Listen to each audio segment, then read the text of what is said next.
Welcome to the Chief Endurance Officer Podcast. I'm your host, Greg McDonough. Each week, we hear real time stories from athletes and CEOs on how to maximize performance through an endurance mindset. Let's get started. Well, welcome to the Chief Endurance Officer Podcast. I'm your host, Greg McDonough. I'm super excited for our guest today. He's got 20 years of experience in the healthcare industry. He's founded Revvyknew, where he's leveraging his experience in healthcare to help organizations boost their clinical membership and increase revenue. He's also founded a nonprofit called soirun.org. Please welcome Jeff Crumbaugh. Greg, good morning. Morning. How are you today? I'm fantastic. Thanks again. It's awesome to have you on the show. And as you know, we love talking about endurance and the endurance mindset. So, Jeff, how has your endurance mindset impacted your life unexpectedly? Unexpectedly. Yeah, admittedly or selfishly, when I first got into this, it was all about me, right? I mean, it was like I was approaching 50. I was looking for a way to kind of, rejuvenate my health and such and just kind of de-stress a little bit. And so I focused on, that. And then after a while, people started kind of pinging me on the shoulder and go, I notice a change in you. Like, what are you doing? Right. And so I literally have no social media other than LinkedIn, which is how you and I connected. But, so somebody had said, you need to somehow promote that, even if it's not about you, to promote and possibly inspire others to do bigger things. Right. And so, yeah, some colleagues, friends of mine had started to ask questions about what I was doing. And I kind of leaned in on them and said, I'm here to help. You don't have to start big, right? I mean, you and I know as Ironmen, we don't compare ourselves to the pros because that's unfair comparison, right? And so I would say to them, don't try to compare yourself to me, compare yourself to you day over day, right? And just be a better version of you every day that you may be able to, even if that's just walking around the block, that's a lot better than you were yesterday, right? So that was kind of the unexpected piece of it. And even my kids, started to mention how it inspired them to do better in school, in training, in football, whatever it may be. So it's just been a nice journey for me. You said that really, really well. Because at the end of the day, it's not about us. And it is a community and an impact. And people say, oh, look, he or she achieved X, Y, and Z. And we do have to turn that story around to say, no, it's embrace it for your own part of your own life. And so, Jeff, I'm curious, like, how have you seen that play out in other aspects of your life? This ability to train and achieve these remarkable things. How has that come up in more detail around your family or your work? Or give us some more insights of how it comes and manifests in other parts of your life. Yeah, the business world is tough, right? I mean, it's a grind, and I always kind of laugh because we get up early to do our training because you have to kind of back into your day. I mentioned that to you in an email. Sometimes it comes at the cost of sleep, unfortunately. So most days, you've invested 2-3 hours already before others have even had their first cup of coffee, and you get into a kind of a long executive meeting, and it just builds resilience within you to where you don't necessarily react negatively or overreact maybe emotionally to something because you've kind of put in a long day already, and just you feel the endorphins are running, you feel good about what you've done, and you can kind of gives you that Captain America shield, I guess you could say, to kind of weather those storms. And so it's allowed for that. Same thing with the family, right? I mean, I don't try to overreact to my kids or my wife in any situation because you just kind of got to move through that particular day and move on to the next, right? And don't look at each one in totality, but rather it's just part of the journey that we take. So, I find that after a good workout in the morning, to your point, if I run into a complicated issue or my kids are bouncing off the walls, it's hard to pull that energy together to overreact, right? It's almost as if you're just mellowed out for the day. and it's for me, my wife had always said, we've got this thing, if she knows if I'm upset, I just, like, in a moment I'll just be like, I'm going to go for a run, right? Because I don't take my phone. It's just my headphones, my shoes, and me. And because it allows me to, as much as some people would say you're crazy, but to de-stress, want to go for a run, right? And so that's my thing, I guess. And I just enjoy it. And I never would have thought that 10 years ago or 15 years ago, because while I was an athlete in high school, I loathed running. I mean, that was the worst part of it all. But now it's like I can put my phone aside and just, go out, watch the sunrise in any particular community I may be traveling to. There's nothing better. I mean, like, it's just fantastic. So when did you discover that tool of running and helping you de-stress? You mentioned you wouldn't have thought about this 10 years ago, but do you remember the moment that you were say, "Hey, this is a tool for my toolbox"? Yeah, it's probably only been like 6 years, Craig. I mean, Hmm. it hasn't been long, no. But my mother always says I've never met somebody so dedicated and focused. And maybe it's just like some severe form of ADHD or something along those lines, or I don't know. I mean, triathletes are known to be a little bit, you know, hyper focused, narcissistic, maybe to some degree sometimes. I don't know, but I find something I like and I just really focus on it, and hopefully most of the time to for positive reasons. But yeah, it's my thing. I really enjoy it. And I did some trail running this weekend up in Oklahoma when we traveled up there for the holidays, so it was great. Change pace. Yeah, absolutely. Jeff, you've mentioned discipline, you've mentioned focus, um, through your training regimen. How does that apply then to your business work?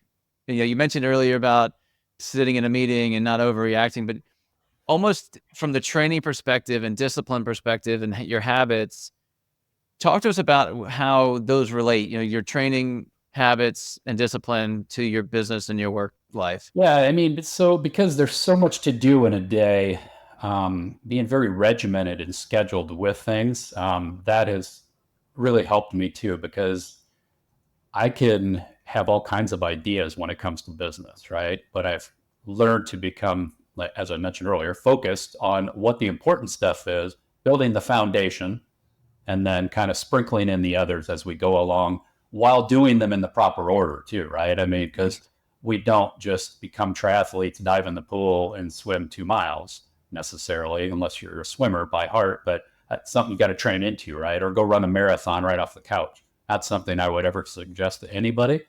So you have to just kind of take it in steps, right? Incremental steps. And so the same thing in the business world, and with my family too, right? Is don't try to solve all the problems in one particular day, right?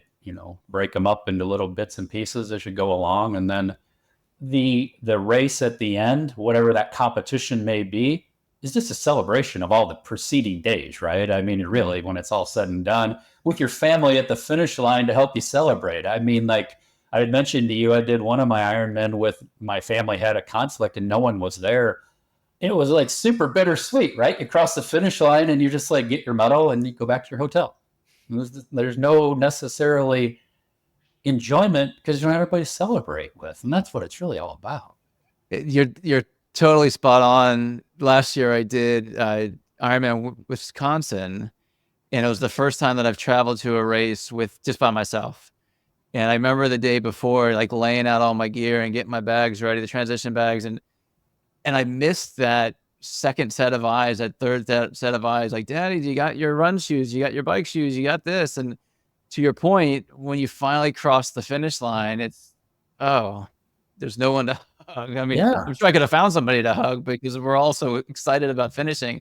But um, I'm curious, how does your family look at Ironman training and racing? And it's not normal, whatever that word really means. But how does your family sort of comprehend this habit and hobby of yours? Yeah, and so they've come to live with it, right? I try to not allow it to conflict with family stuff as much as possible, which is why I try to do it before, waking hours. Riding's a little tougher unless you do it in the garage, in the dark, which, I mean, I've been known to do that too, but it gets a little hot and humid here in Texas in the middle of the summer in your garage. So, without some fans, but what I was going to mention as well as, in the business world or in personal sense, is this has all taught me is plan A, B, and C in a race are going to go bad, right? I mean, like, I think I was on plan like M in my last race. Race got delayed at the beginning on the swim deck. We had an emergency in the water ahead of us, so our swim wave got stopped by 15 minutes. Then I started to cramp up, like literally, head to toe, which made everything go awry the entire day. And at some point, I just was like, you know what? Just have fun. And that was it. That was what it amounted to, right? I wasn't necessarily competing that day. I was just looking to complete. And so I just wanted to complete, right? And it's the same way in the business world. You go into a meeting with an intended outcome mentally is a kind of the wrong way to look at things, right? Just go in with the way, you need to present, let what happens, and then if you need to pivot, right? And so it's races are, expect everything to go awry in a race, because it will. 100%, 100%. I'm curious, Jeff, how does that also play out in your life? Like if you're thinking about a project or something you're trying to accomplish 2 or 3 years from now and you're setting goals, how does that mentality present itself in that aspect? Yeah, strategic planning,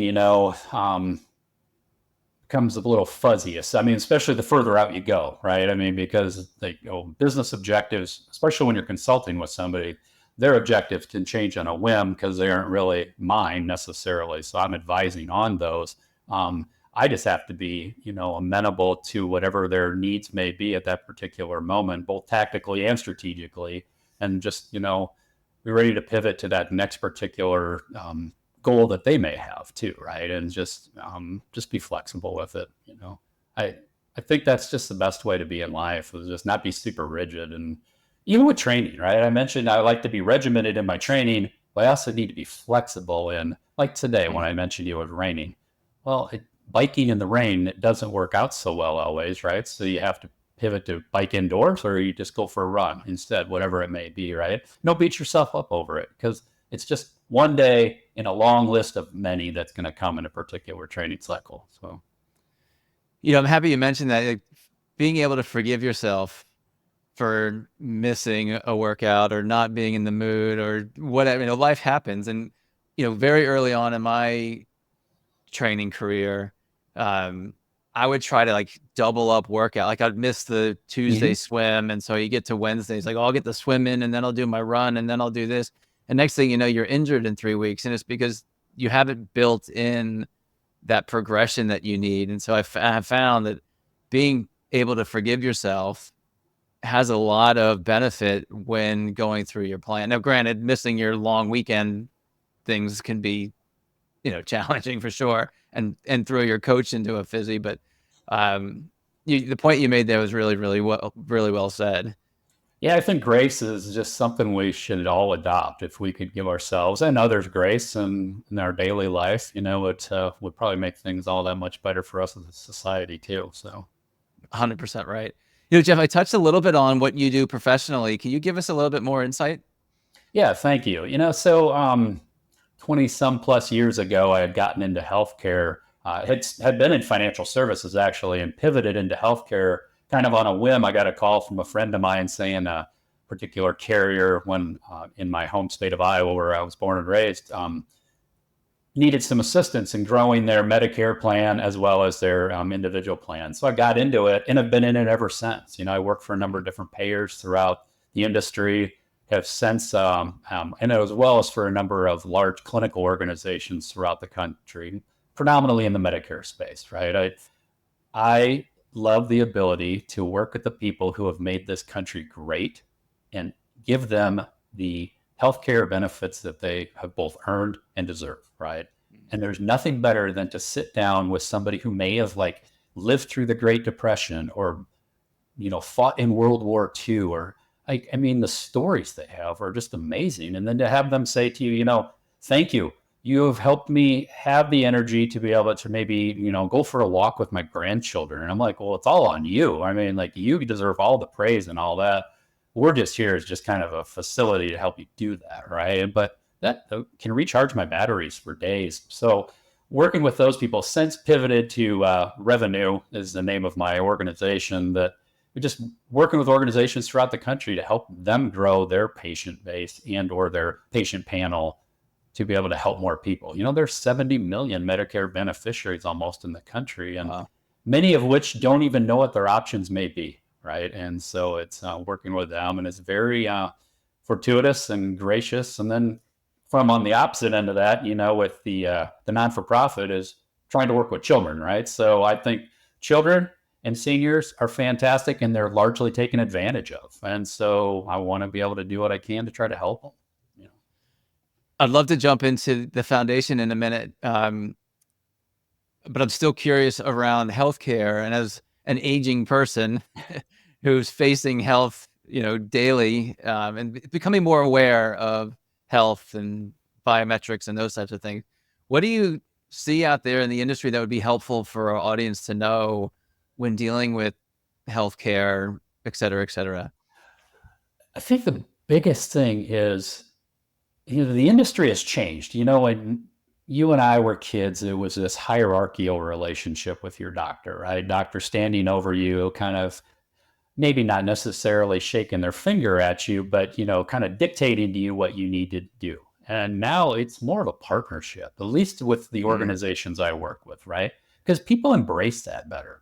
I mean, when they feel like them and the doctor are working together as cohorts, they embrace that, and they're like, what do you think? And if the doctor says to you, hey Greg, what do you think about maybe dropping 10 pounds, or going on this particular drug and trying it out, and the person then gets the opportunity to ask questions and feel like they're part of that decision making process, which then, if they feel like they're part of the process, they're more likely to adopt the process, right, and follow through on it. And part of that's because of the way the legislation has changed and the way the reimbursement rates, because the traditional Medicare appointment is like 6 minutes, believe it or not.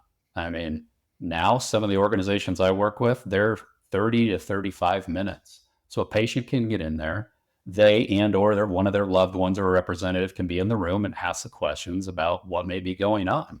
Because in 6 minutes, you just feel rushed, and maybe you just don't even ask all the questions. So that is a big thing.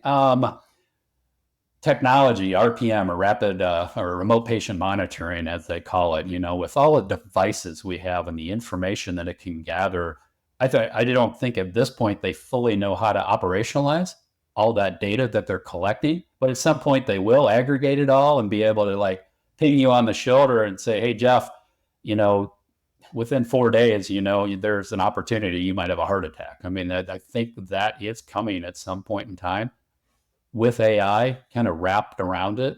I work with an AI company in healthcare, mostly on the electronic medical records side. That is, it's crazy to me the amount of information and predictability it has, as well as to be able to free up a physician to do what a physician wants to do, which is see patients versus charting patient outcomes. So it's just like, it's administrative work they don't want to do, and it's the largest cause of physician burnout in the country, when they're doing 20% of their day on paperwork. They just, at some point in time, they just are like, it's not worth it to me, Yeah, and it sounds like it allows them to focus on what they're great at versus kind of getting stuck in the weeds with and the paperwork's important, right? Because you need those records, you need the history, so that the next physician knows where that patient sort of was handed off from.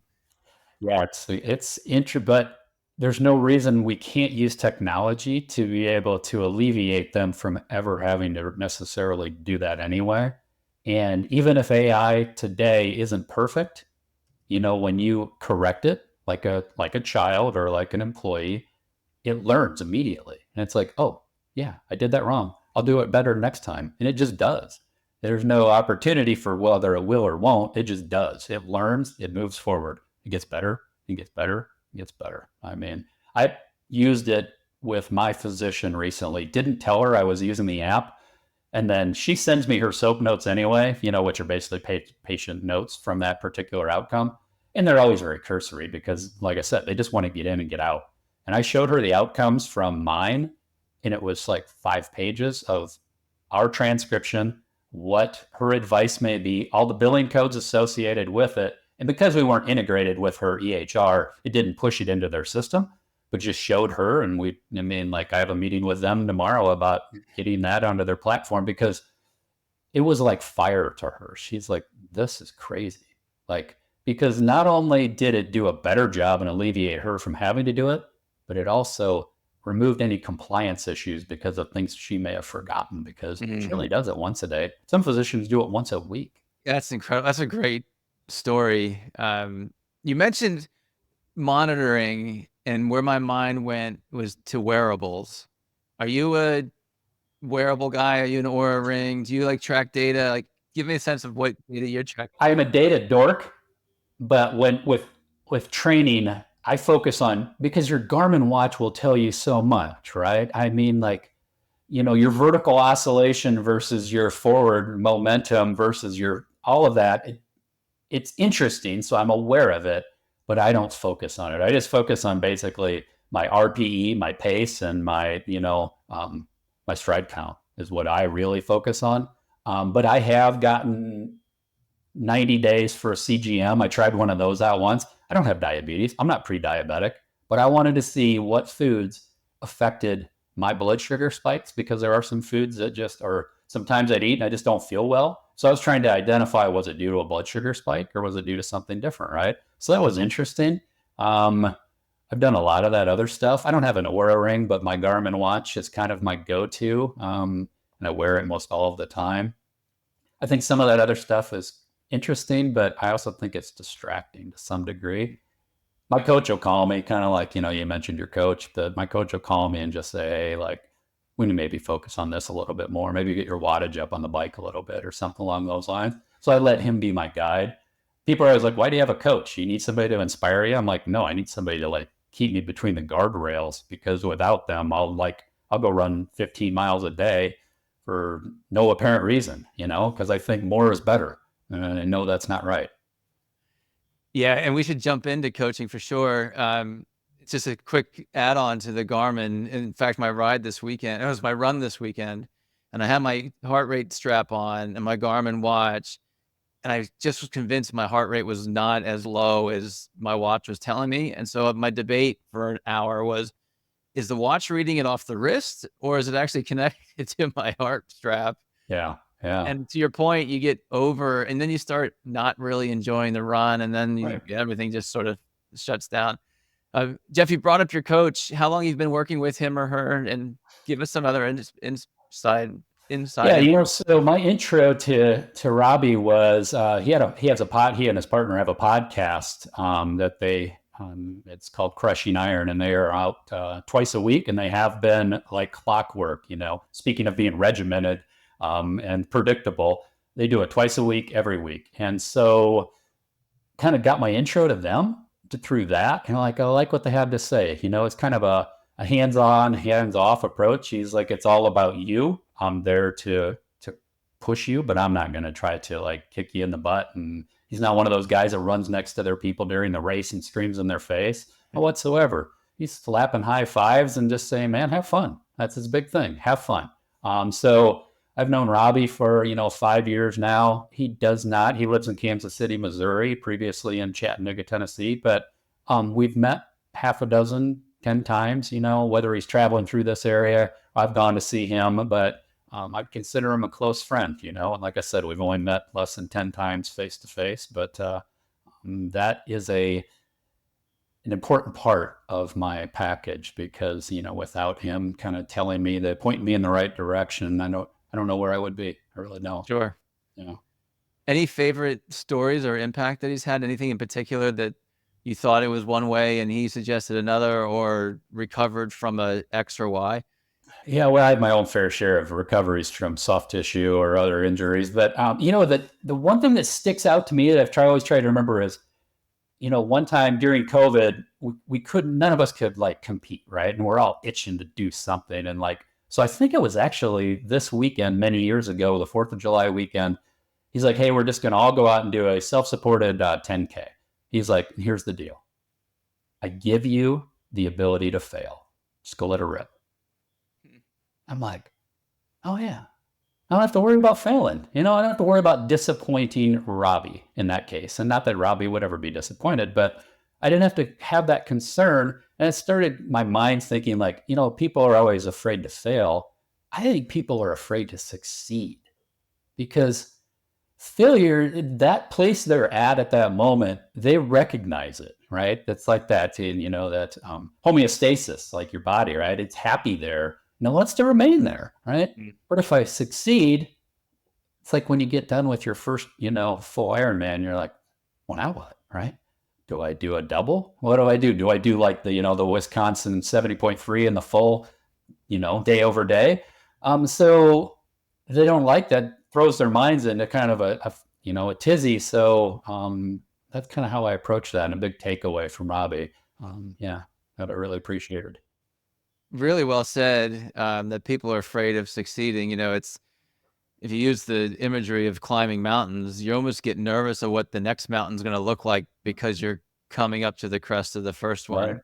And Right. many people don't want to or intentionally hold themselves back because they don't want to see the third mountain or the fourth mountain or what's coming around the corner. Right. Yeah. Um, Jeff, I wanted to switch gears to talk about your foundation. Where was the inspiration there? What does it do? How did you get it started? Yeah, so it kind of came on the heels of what I was mentioning earlier about some of my children and some of my colleagues asking about what I was doing, and I'm like, and it kind of on the heels of seeing my children on their phone all the time, and so what can I do to maybe deflect away from their attention away from the phone or a video game or whatever they're doing that's, in my opinion, unproductive. And into something else, whether it be running, right? And I mentioned to you too about, when I get frustrated or for any particular reason, I just wanted to go for a run because it was my outlet, right? It's like other people might want to do that too. And so I'm trying to do is involve children into physical fitness, not necessarily just running. It could be so I run, so I try, so I swim, whatever it may be. But it's so I'm doing some level of physical activity that is going to build the base for health habits as I get older, because it's hard to learn those when you're 30, 40, 50 years old. That's why personal trainers and coaches like we have do so well. If they learn early and are just doing any level of activity as they become older, they have an outlet for that stress. They enjoy it already. Their body has built that good base, for going forward. And they're able to thrive in those particular instances. And I heard somebody say one time, the hardest thing you've ever experienced is the hardest thing, right? So if they're putting themselves through some level of physical exertion when they're younger, well, they're going to be easier weathered those things like that come at them when they get into school and they're in college and whatever it may be. And so it's, trying to train on those things, right? And so it's kind of still in its infancy to some degree because I've just had some other distractions that I've been focusing on, but I want to get it to a place. Maybe we start to partner with some 5K, 10K races, and do some co-sponsorships and let it just morph into whatever it needs to turn into. I don't have this clear vision on where So I Run is going to go. Mm. And even if ultimately 20 years from now, Greg, and you and I are talking about it, and I'm like, I can only identify 2 people that it helped. 2 people is great. Absolutely. Yeah. Absolutely. Outside of working with your own children in this sort of program, how is it motivating? How difficult is it to motivate another 6-year-old, 8-year-old, 10-year-old without just almost forcing them, go do this run, right? And they're kind of rolling their eyes and don't want to do it. Like, give us the sense of the dynamics there. Yeah, it's a great question. I think children inherently want to do these things. They just don't know the questions to ask. Plus, Mm. kind of like I mentioned earlier, is about disappointing people, right? So you have to almost immediately just take it off the table. Like, hey, there's no judgment. You're not going to disappoint me. Anything you do that's more than today is progress, right? So, and kind of like you meant, we had talked earlier about giving yourself grace, right? If you miss tomorrow, that's all right, right? I've done that. I thought maybe I was the only one that tried to do the double up on Strava, but I am not. And it's a recipe for failure. It really is, right? So just giving them that ability to just put in each day is a separate instance, put in the work and just move towards it. I mean, I think that they embrace it, and all children want to be better. I think all people truly want to be better. It's just a matter of asking the right people. And most people like to, ask people who are going to give them a response they maybe are looking for. And that isn't always the right thing. I like to engage with people who I know are going to challenge me physically, mentally, make me think differently. And so, as long as it's not mean spirited in any way or shape or form, but it's just a matter of just guiding them through that process and making them be better, and then have them call you and celebrating whatever it is, man. I just went and ran a mile, right? And I'm like, that's fantastic. Because I know that coming off of my ankle reconstruction, my PT, my physical therapist said, you're going to run 1 minute and then you're going to walk for 2. And I'm like, what? That is felt like a waste of my time. I'm like, why am I going to do that? He's like, well, if you don't, you'll just be back in here doing more physical therapy. And I'm like, all right, that's good encouragement. So that was a year-long process. I mean, of struggling. There was days I was mentally, you're just like, I don't even know if I'm going to walk again.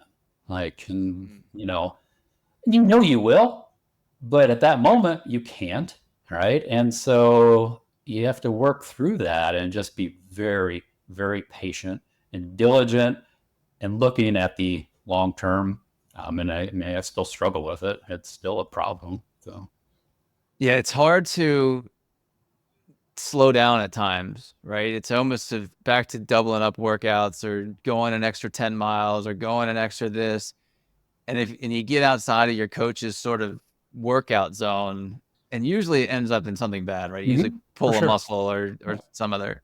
I'm curious on your ankle. Was that did something happen, or was that a progression over time? Like, what got you into that injury? No, the ankle was fell off a ladder at about 8 feet and landed on it and just destroyed it. Yeah. Trying to do some painting in one of our bedrooms, and the ladder buckled on me and just dropped me straight down on it. So it was a year ago, right? This month. So I went in and reconstructed it and worked through all that. Worked through some DVTs in my lower leg, and that was probably the part that scared me the most of everything, because that's just unpredictable, right? I mean, an ankle is kind of has its process, right? But blood clots are unpredictable, and thank God they're gone, and we worked through all that. But it was a long journey. Yeah. My and this is for a different podcast, but my blood clot story, I guess 3 years ago, was short of breath in a January, middle of COVID. Just thought I had some variation of COVID, and ultimately went to my doctor, and he's like, let's just do some scans. And it turned out to be DVTs in the leg and all through the lungs, a pulmonary embolism, and spent 4 days in the hospital and on blood thinner, and got recovered, and everything's clean now. But to your point, that's serious stuff. Yeah. I mean, just thank God for your doctor running the test, right? I mean, they could have had a poor outcome on that. So yeah, 100%. Anyway, Jeff, how can an audience member get in touch with you? Yeah, on LinkedIn, just under my name, Jeff Crumbaugh. I mean, I have a Twitter handle, but it's just pretty much just more of a me out there reading on what's going on in sports with the Mavericks or the Stars. So, the LinkedIn is probably the one. I'm still getting the So I Run website up and running. So at this moment, but the easiest other one would be to just email me at grow@Revvyknew, which is REVVYKNEW, kind of play on words. So yeah, that's the easiest ways. And then through LinkedIn, probably the easiest. So awesome. And we'll include those in our show notes. One last question. So let's assume we've got an audience member who's a business executive considering getting into endurance or extending their weekly run or even getting into fitness. What words of advice would you give him or her? The biggest thing is, don't wait for that perfect day. The perfect day will never come, right? There is no better day than today. Just do it, right? I mean, if I sat on the couch in the morning and looked at the weather and looked at the wind and the predictability and the heat and the humidity and the dew point, there's a million ways to talk yourself out of doing a workout. I mean, if you're looking for one, you will find many. Here's the thing. I don't look at the weather anymore. If I need to go for a run, I just get up, I just put my shoes on and I go. I've gotten caught in thunderstorms that I probably shouldn't have won out, but it's okay, right? And so just just go, just Yeah. make some progress. And I would think that would be the biggest thing. And then let the rest figure out. You don't have to have the perfect plan today. Just go and then let the plan kind of work its way out, right? Maybe find a coach a month in or 6 weeks. Download a plan on Strava. There's many of them are no charge. I mean, like your Garmin watch can give you some freebies too. So, have that and then just look for consistency. I think is the biggest thing for somebody looking to get into it. And, monitor and communicate with somebody about your progress, right? If you need somebody to kind of, an accountability partner is also important too, I think, to celebrate the big things, but also occasionally be like, maybe time to amp it up a little bit. And so I think that is important for you. And this gives you somebody to also commiserate with, right? Because like your family or mine, they don't fully understand what we do or why we do it. They just know that dad's out doing something silly today and he's going to be back in a few hours, but they respect it, right? But to have a granular discussion with my wife about biking, she just glazes over and, within a half a second. But I could call you and I could chat about it and we would both be equally excited, right? So I think it's just all about just get started. Well, and even to the point you made earlier about your recovery, right? Do the 1 minute run and a 2 minute walk and do that for 5 minutes. And then maybe try for 7 minutes and then just gradually get into it. And next thing you'll know, you'll find that your physical fitness habits and your business habits will start blending together and you'll excel in both. Absolutely. Absolutely. Jeff, it's been amazing having you on the show. Thank you for sharing your stories around time management, how we celebrate ourselves, the power of AI in the healthcare industry. Most importantly, giving ourselves some grace. I think we really tapped into some good content there because we are very hard on ourselves and we need to step back and just, let things be. Audience members who got some value out of today, please like this show. Please subscribe to our podcast. Please share Jeff's message and his learnings to your audience so that we can expand our audience. Jeff, again, thanks so much for being on the show. It was great having you. Yeah, thanks, Greg. I appreciate you. Thank you for tuning in to the Chief Endurance Officer podcast. To hear more inspiring stories and strategies around the endurance mindset, be sure to subscribe below or visit us at chiefenduranceofficer.com. Until next time, keep pushing those limits.